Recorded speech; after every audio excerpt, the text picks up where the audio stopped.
There was once a young boy born into shame, rejection, and hardship. Yet from the pain of his childhood, he rose to become one of the greatest warriors Africa has ever known. His name would shake the earth. His footsteps would change kingdoms. His story is not only about war, but about courage, leadership, and how one heart can shape a whole nation. If you're watching this video, please like, subscribe to the channel, and tell me in the comments where you're watching my folktale story from. I want to know how far it has traveled. Shaka was born to a Zulu princess named Nondi and a king named Senzangakona. But the king denied him, saying the child was a mistake. Because of that, Shaka and his mother were forced to leave the royal home. They walked through villages where people laughed and pointed. Some called Shaka the fatherless boy. Others threw stones. Life was not gentle. Shaka learned pain before he learned love.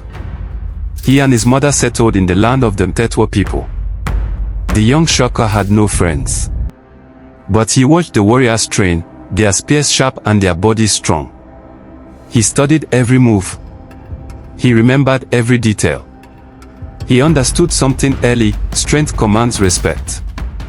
Every night he told his mother, one day, they would not laugh at us again. Nondi would look at him, eyes full of fire and pride. My son, she said, a seed buried in mud can still grow into the tallest tree. Shaka believed her. And he was waiting for his time. As Shaka grew, he became tall, lean, and powerful. The boys who once mocked him now feared him, but fear was not enough. Shaka wanted honor. He wanted purpose. When he came of age, he joined the Mtetwa warrior regiment under Chief Dingiswayo, a wise and strategic leader. Dingiswayo noticed how Shaka trained longer than others. While others rested, Shaka sharpened his spear. While others bragged, Shaka studied battle patterns. He watched how enemies reacted. He thought with both strength and mind. He also changed the way warriors used their spears. At that time, warriors used long throwing spears and fought from a distance. But Shaka made his spear shorter, useful for close fighting, where a warrior must look into the eyes of his enemy. Many laughed at him until they saw how effective it was. Shaka moved like a leopard, fast and precise. When he struck, he did not miss. Chief Dingiswayo called him one evening. Your pain has made you strong, he said. But your mind will make you legendary. Shaka bowed. He felt something rise inside him. Something that had been waiting. The world was beginning to notice him. Soon, Shaka was not just another warrior, he became a leader among the regiment. Young men followed him because he was bold and fearless. When battles came, Shaka did not hide in the back. He charged in front, shouting orders, his short spear ready. He created new formations. One was called the bull's horns. Warriors formed three groups, the chest to push forward, the horns to surround, and the loins to wait behind as support. It was fast. It was deadly. No enemy could break away. Word spread like wild grass in the wind, there is a new warrior among the Mtetwa, and he is unstoppable. Even the older warriors respected him. But respect is never free. It must be earned again and again. During one battle, the enemy pushed hard. Warriors began to lose heart. Shaka stood tall and shouted, we do not turn back. The earth is ours. Stand. Fight. His voice was thunder. His courage lit their spirits like fire. The warriors rallied around him, and the enemy fell back.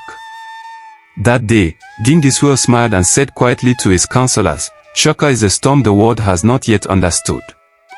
And storms do not stay small. But life is a part of both rise and loss. One day, news came, King Senzangakona was dead. The Zulu kingdom, Shaka's birthright, stood without a strong leader. Some leaders wanted peace. Others wanted power. The land trembled with fear of war. Dingiswayo, who cared much for Shaka, saw an opportunity. You are the rightful son of the Zulu, he said. The throne is yours to claim. Not for your pride, but for your people. Shaka hesitated. The memory of humiliation, of rejection, still burned in him. But his mother placed a hand on his shoulder. My son, your journey was not without purpose. This is where your steps were always leading. With the Mtetwa army supporting him, Shaka returned to the Zulu lands. He did not enter with anger. He came with calm strength. The Zulu people watched him, his height, his presence, the quiet power in his movements. Some feared him. Some admired him. But all of them felt him. Within days, Shaka became king. The boy who once walked barefoot and hungry was now the leader of a nation. But a king's crown is heavy. And the world was watching. As king, Shaka did not chase comfort. He began rebuilding immediately. The Zulu were scattered, uncertain, and divided. Shaka gathered the warriors, the elders, and the young men. He spoke simply, clearly, like someone who believed every word. We are not weak, he said. We are not small. But we must become one. One voice. One spirit. One family. He organized the warriors into strong regiments. He trained them daily, teaching new fighting styles and discipline. He made shields stronger and spears sharper. He taught them to march silently, to move fast, to attack with precision. Under Shaka, the Zulu army became like a lion pride, united, fearless, and deadly. But it was not only about war. Shaka encouraged unity among the people. He reminded them of their shared blood and history. He held great dances and gatherings to strengthen identity. Slowly, the people stopped calling themselves small tribes. They began to call themselves one nation, Zulu. Yet power draws enemies. Neighboring chiefs watched Shaka grow and felt fear. They whispered among themselves, if we do not stop him now, he will become unstoppable. Shaka heard their whispers. He smiled. He was ready. The first great test came when a neighboring clan challenged the Zulu. They believed Shaka was only strong in words, not in war.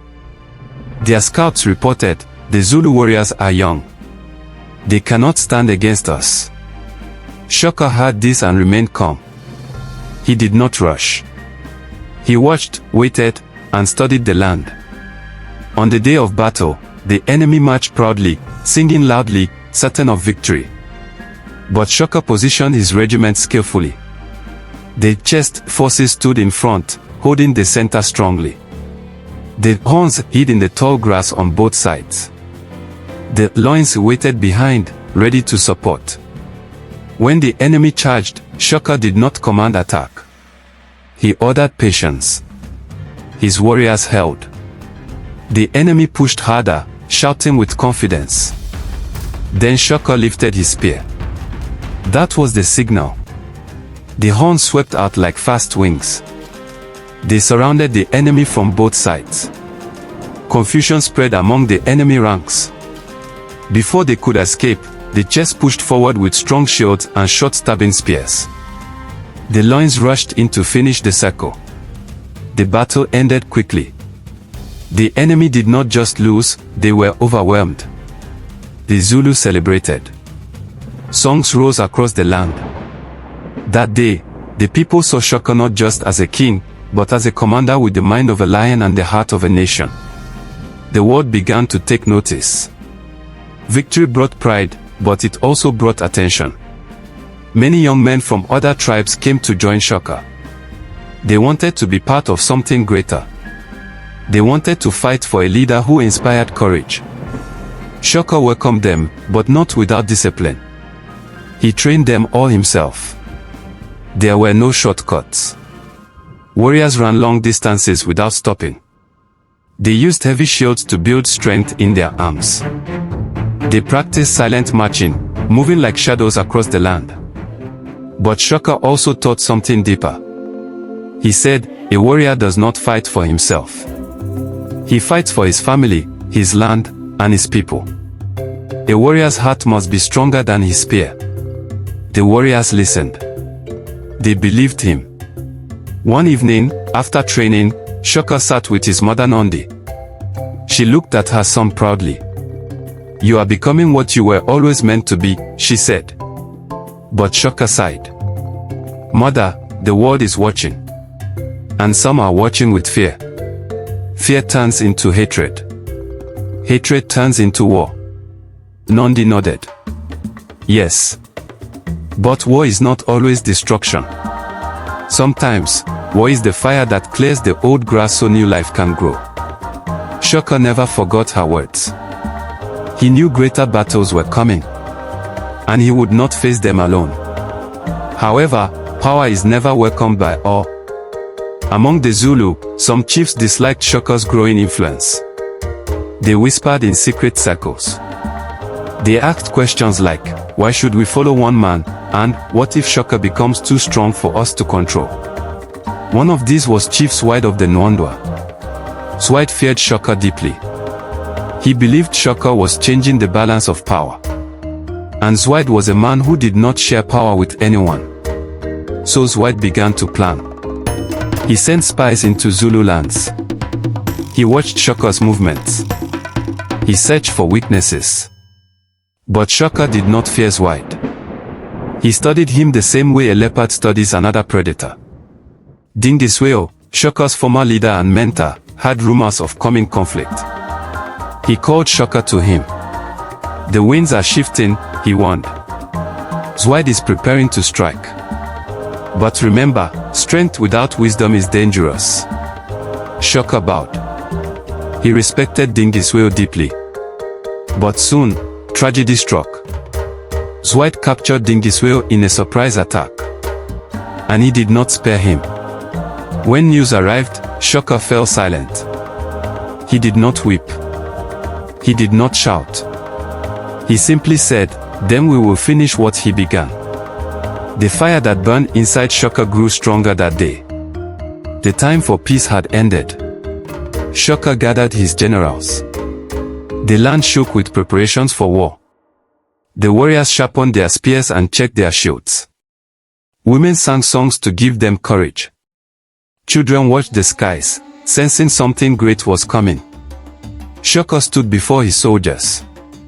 He said, "Dingisweo guided us. He believed in us. We fight not for revenge, but because the land must be free from fear. If we stand together, no force can break us." The warriors roared in unity. The march began. When the Zulu army reached the battlefield, Zwide's forces were waiting. They were many. The air felt heavy. Dust rose beneath thousands of feet. Shaka studied the enemy formation calmly. His face showed no fear. He positioned his warriors carefully. The horns, the chest, the loins. Every man knew his place. The battle was fierce. Spears clashed. Shields struck. War cries echoed like thunder. But Shaka moved through the battle like lightning, fast, sharp, unstoppable. He encouraged his warriors, guiding the tide of the fight. Slowly, the Zulu gained the upper hand. The horns closed in. The enemy line broke. Zwide's warriors began to flee. The battle was won. But Zwide himself escaped. Shaka knew the war was not over. The wind carries the scent of unfinished things. Victory brought great celebration to the Zulu kingdom. Fires burned bright. Drums thundered through the night. People danced and sang Shaka's name. But Shaka did not join the celebration. He walked alone to a quiet hill where he could see the stars clearly. His mother, Nandi, joined him. She saw the heavy thoughts in his eyes. "The battle is won, but your heart is not at peace," she said softly. Shaka nodded. "Zwide still lives. As long as he lives, he will return. I do not want endless war. I want a nation strong enough to stand forever." Nandi smiled. Strength is not only in the spear. It is in the unity of people. Lead them with courage. Lead them with honor. The land will remember. Shaka breathed deeply. Her words steadied him. His mother had always been his guiding flame.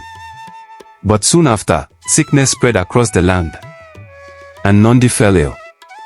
Shaka stayed by her side, feeding her, caring for her, praying to the ancestors. But fate did not listen. The day Nondi passed, the land felt silent. Shaka, the fearless warrior, wept like a child. Her death would change him in ways the world could not yet see. After Nondi's passing, the kingdom mourned. But no one mourned like Shaka. His mother had been the flame that guided him through darkness. Without her, the world felt colder. For many days, Shaka did not speak. He walked the land alone, thinking, remembering, grieving. But grief is a river that either drowns or shapes. Shaka chose to be shaped. He returned to his warriors with eyes that looked deeper than before. From this day, he said, we honor unity. We honor our mothers, our fathers, our children, and our land. We fight not to destroy but to protect. He changed the kingdom in her memory. He made sure families were supported. He honored mothers publicly, reminding everyone that life begins with their courage. He created great gatherings where the people shared food, stories, and dance. The Zulu grew stronger from the inside. Yet not everyone understood his grief. Some whispered that Shaka had become too emotional. Others feared his silent intensity. Still, the people followed him. They saw the love he held for the Zulu land.